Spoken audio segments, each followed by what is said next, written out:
to.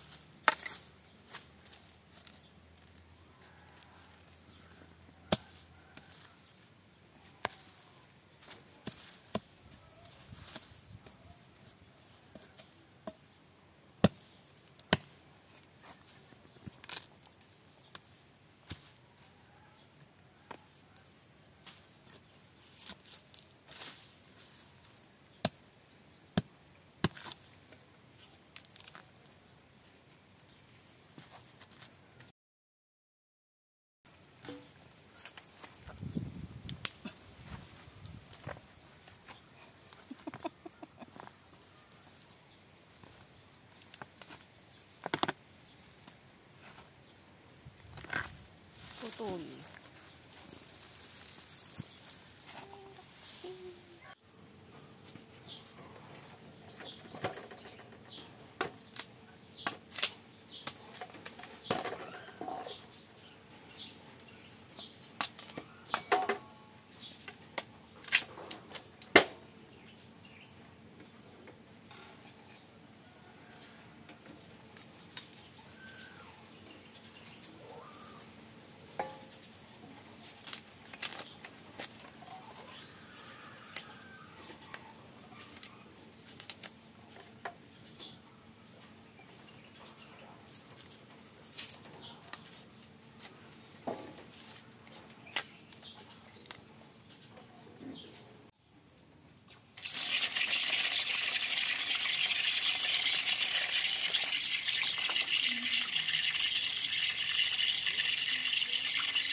After ho nating mahugasan ng ating kamote, ari naman ho ay ating gagadgarin.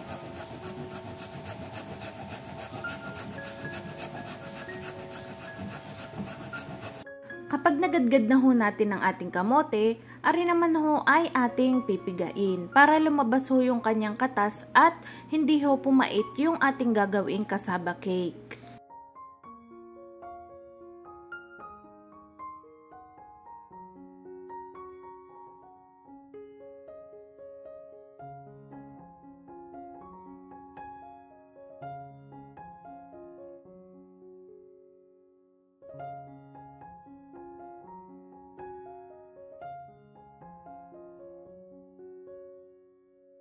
Arihong ginadgad nating kamote ay umabot ng 3 cups. Ariho ay atin munang iseset aside at gagawa naman ho tayo ng ating arnibal.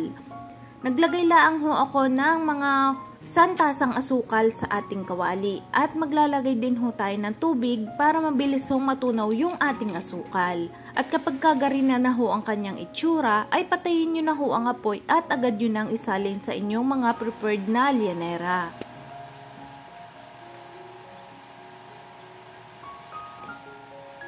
Iseset aside ho muna natin are at gagawa naman tayo ng ating flan mixture. Meron ho ako dining isang lata ng evaporated milk.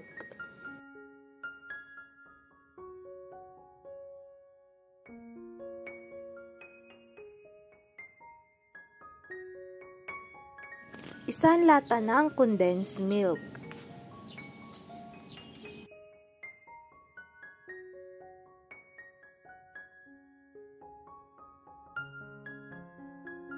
Haluin lang nating maigi hanggang sa mag-weld combine na ang ating mga ingredients.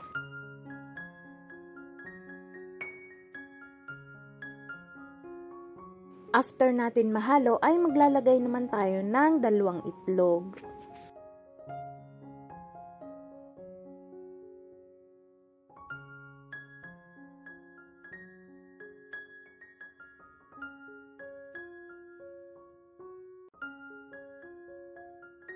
Okay na ho are, kaya pwede na ho natin aring isalin sa ating llanera na may arnibal. Kung kayo ho ay nakaabot na sa puntong are, ay wag naman ho sana niyong kalimutang mag-like at mag-subscribe sa Cooking Alasen. At i-hit ang notification bell para updated kayo sa mga bago nating upload na recipe. Mura na, masarap pa!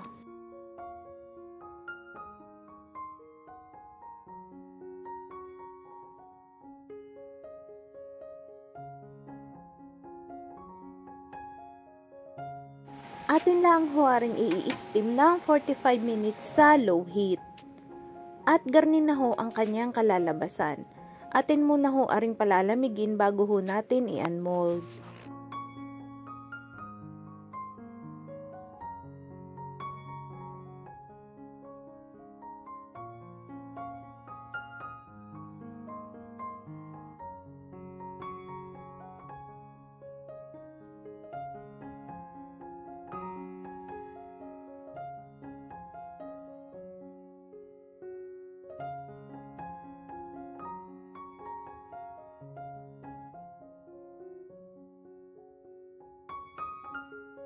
Ari na ho ang ating no-bake cassava cake.